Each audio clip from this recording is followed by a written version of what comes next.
হঠাৎ করে এসির রুম খুলে ল্যাবের রুমে এসি থাকে, ল্যাবের রুম খুলে দেখা যাচ্ছে যে এসি থেকে হঠাৎ কালো ধোঁয়া বেরোচ্ছে। আমরা তাড়াতাড়ি করে নিচে, পুরো গন্ধ তো বেরোচ্ছে, আমরা তাড়াতাড়ি করে নিচে নেমে আসি।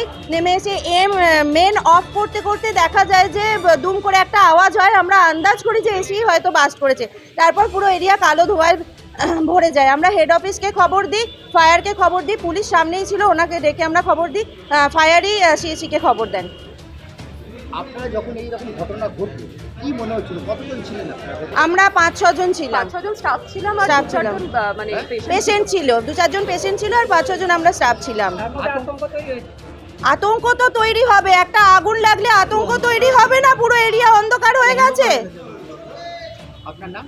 আমার নাম সুদেশনা রায়। আপনি তো এই অফিসে কাজ করেন, হ্যাঁ হ্যাঁ কি পরিস্থিতি?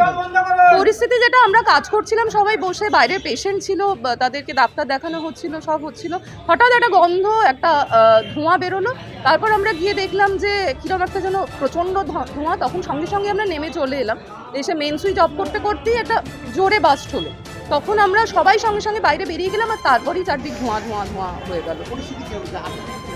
আতঙ্কিত তো হবেই, আতঙ্ক হবেই। চারদিকে এত বাড়ি, আমাদের এত জিনিস রয়েছে ভেতরে, ফ্রিজ রয়েছে, দামি দামি মেশিন রয়েছে, ভয় তো লাগবেই, স্বাভাবিক না? অ্যাকচুয়ালি আমাদের কোনো সিকিউরিটি নেই অ্যাকচুয়ালি। প্রশাসনিক সাহায্য পেয়েছেন? হ্যাঁ, সঙ্গে সঙ্গেই সব কিছু এসে গেছে। আমাদের এজেন্সি থেকেও সব পাঠিয়ে দিয়েছে, গাড়ি পাঠিয়ে দিয়েছে, দমকল এসে গেছে, পুলিশ এসে গেছে। এখানকার যারা ছিল সবাই সাহায্য করেছে। আমরা মানে ভীষণ সুবিধে।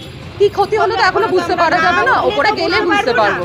আমরা উঠতে পারিনি, এখনো বুঝতে পারছি না, কিন্তু আমাদের আশেপাশের যারা প্রতিবেশী আছেন সবাই প্রচন্ড হেল্প করেছেন, ফায়ার, পুলিশ সবাই এজেন্সি থেকেও আমাদের সুবিধে, সম্প্রীতি শ্রেণী।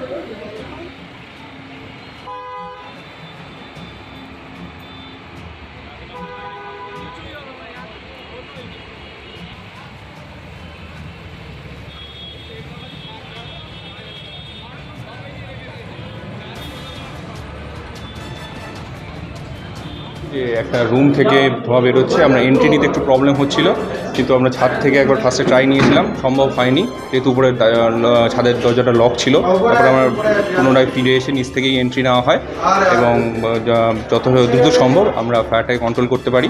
এবার কোনো ইনজুরি বা ক্যাজুয়ালিটি কিছু নেই।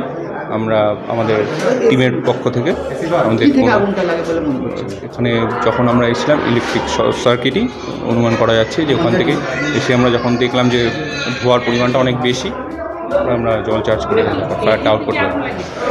সম্ভবত সেটাই, আমরা যখন আসি তখন তো বুঝতে পারিনি যে কিছু টাইম যাওয়ার পরে আমরা যখন এন্ট্রি নিলাম, ঘরের রুমের মধ্যে ঢুকলাম, তখন আমরা বুঝতে পারি যে হয়তো এসি চলছিল। এসি এই মোটামুটি 8 ঘন্টা মতন আমরা জল চার্জ করি। পুরো কুলিং সিস্টেম দেওয়ার, ফিউয়াল চারিদিক সাইডে দেওয়ার পর আমরা কন্ট্রোল করতে পারি পুরো নিয়ন্ত্রণ। আমার নাম Arijit, station officer, station. Thank you.